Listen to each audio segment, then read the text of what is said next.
Scotland squad for the Six Nations 2023, folks, is out. Gregor Townsend is named. A squad which I would describe as overall relatively steady, missing a couple of big guns in terms of injury, and a few guys fast-tracked into the squad.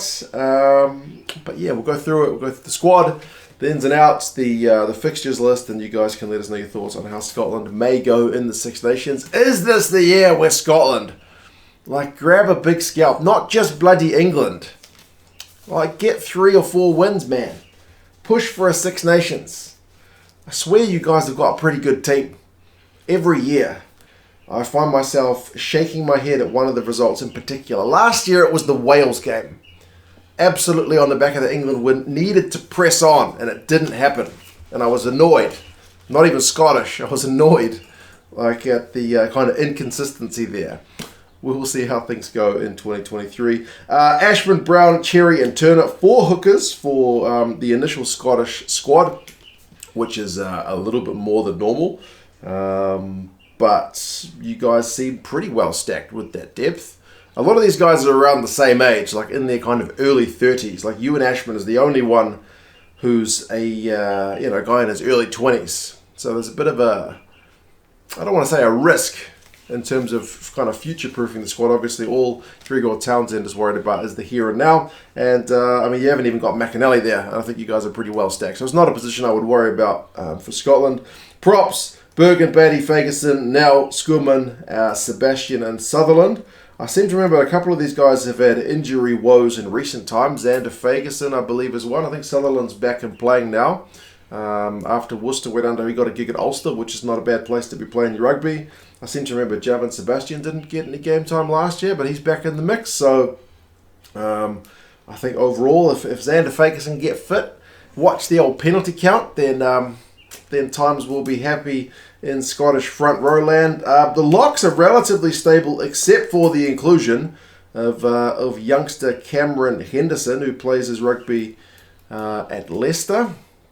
I'm trying to picture his face, but it's not really coming to me. I would have seen him play because I've watched a fair bit of Leicester, especially last year in their kind of champion winning kind of campaign in the Premiership, but nothing is coming to mind at the moment. So if you've got any insights into him, do let us know. Grant Gilchrist, the 2 Grey boys, and then Sam Skinner is relatively steady as you go. Scott Cummins is one of the guys who's out. He is injured, so not available for selection, but it's pretty experienced, man. Apart from Cameron Henderson, your least caps of these locks is Skinner with 23. So yeah, you're pretty well serviced in the second row as well. You guys know I'm a big Johnny Gray fan. Love his tackle rate, so if he plays, you can assume the Scottish defence is going to be slightly better than it would be without him.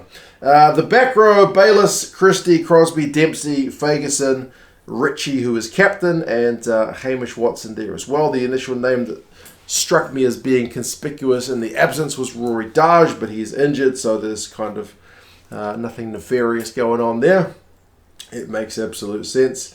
I will be curious to see, because I don't think, was Hamish Watson injured a bit as well? Yeah, I'll be curious to see if it's the kind of stock standard Fagerson, Ritchie and Watson back row, or if Gregor tries something a little bit different. You feel like he likes the look of Jack Dempsey, doesn't he? He seems to be a pretty big Jack Dempsey fan, so whether he's pushing for a spot and that edges somebody out, be it Ritchie switching to 7 in place of Watson, be it Fagerson having to move to 6, I don't know. Or whether Dempsey just continues to ride the pine, we'll kind of have to wait and see. But yeah, I still think you guys are pretty well serviced in your 4-pack. I don't look at that and go, man, these guys are off the pace, you know. You've got lots of good game breakers in that Scottish squad, so yeah, there you go. That's your forwards. Backs, George Horn, Ali Price, and Ben White. Ben White's been playing some bloody good rugby, actually, for London Irish. I watched him play the other day in a game that London Irish lost with a couple of red cards, and he still looked the business. So it's always pleasing when you can watch a player when their team's getting beaten, especially a number 9, and they can still look pretty sharp. So I think he's a good option, and Ali Price is the kind of incumbent guy. Pleasing to see George Horn there as well after being, I guess, a wee bit on the outer. Now, 10's an interesting one because Adam Hastings is injured, and we know that it's a kind of flip of a coin where the Finn Russell and the Gregor Townsend are getting on. Blair Kinghorn is obviously there as the guy who plays when Russell's not playing, and Hastings is not playing. But then Ben Healy, who's decided to make the move, going to make the move to Scotland to play as rugby, and fast-tracked into the squad, absolutely. A lot of the Irish fans and Munster fans were in the comments saying, I bet you Ben Healy gets a call-up, bet you he gets a, bet you he gets a game, might even, stake a claim on the number 10 jersey for himself. I don't think it would happen that quickly, but they must have been having conversations in the background, so he gets that call-up pretty much straight away. Midfielders, Chris Harris, Hugh Jones, Stafford McDowell, Cameron Redpath, and Sione Tuipulotu. Sione Tuipulotu has been in magnificent form. He's been playing some bloody good rugby, playing with such confidence. When he puts boot to ball, the guy's loving his rugby at the moment. And Hugh Jones getting a recall, I'm pretty pleased to see that as well, because I think over the last kind of 12 months or so, he's been playing some good rugby as well. Hutchinson is one of the guys who is a little bit maybe conspicuous in his absence too, especially given how versatile he can be. Outside backs, Maitland, McConaughey, Stain, Duane van der Merwe, Hogg, and Ollie Smith. So there's no Darcy Graham, which is the obvious big omission. He was in the form of his lifetime, but he's out injured. Kyle Rowe, I think, is still getting over a pretty long-term injury, isn't he? Hoyland is also one that's unavailable. Maitland is back in the mix. I was kind of wondering whether he'd secretly retired on me last year, but no, he is back in the mix, the 34-year-old. And then McConaughey is a little bit of a surprising one. I mean, he's played for England a couple of times. He's taken advantage of the old, we can switch teams now rule. He's obviously got, I think his dad's Scottish, so he's got a pretty firm Scottish connection. But at 31, that's an interesting pick. I mean, Rufus McLean, I don't think he's been playing a lot of rugby. He was a guy that looked like going to be one that was groomed for the future, but he's kind of fallen off the face of the earth, isn't he, at the moment? I mean, you guys close to the scene have to let me know. Has he not been playing well? I don't think I've seen him playing at all. So, but obviously Darcy Graham is going to be a big miss given the form that he was in. But overall, man, I look at that squad and go, you guys have got a pretty good team. They need to be playing better than, avoiding the wooden spoon. They need to be pushing. They need to be pushing some of these teams. Speaking of pushing these teams, I don't think the fixtures list looks that bad. I think if there's a year where Scotland are genuinely going to push, and I don't mean to jinx you, I think this is a decent one. England away.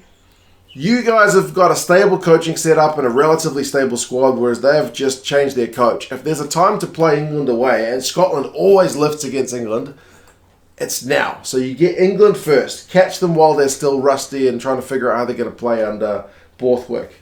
Then you got Wales at home in a similar situation with Gats coming back. So you get the two new teams in the first 2 weeks.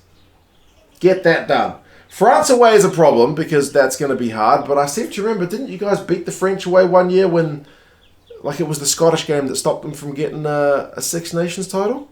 I'm pretty sure you guys are one of the few teams that's beaten France away in recent years. Correct me if I'm wrong. But Ireland for you guys is genuinely the problem. You need a good performance against Ireland. I'm sure you don't need me to tell you this. You know. But I swear every time we start thinking about maybe this is the year where Scotland knock off the old Irish foe, it doesn't happen.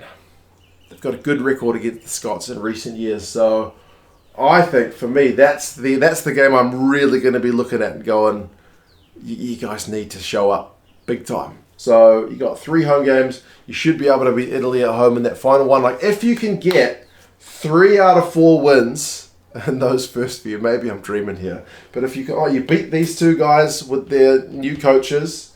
Maybe you lose away in France, or maybe you get a win. Maybe you win at home against Ireland, or maybe you lose that one. Either way, get 3 out of the first 4, and then you are sitting relatively pretty. I know you can't write off Italy at this point. They took a couple of good scalps last year, but I'm optimistic. Maybe stupidly so, but we will see. You guys let us know your thoughts. How do you reckon the Scots are going to go?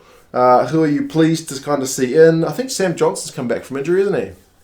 But maybe not quite ready to take part. But you guys let us know your thoughts, and I will talk to you guys again soon. See you later.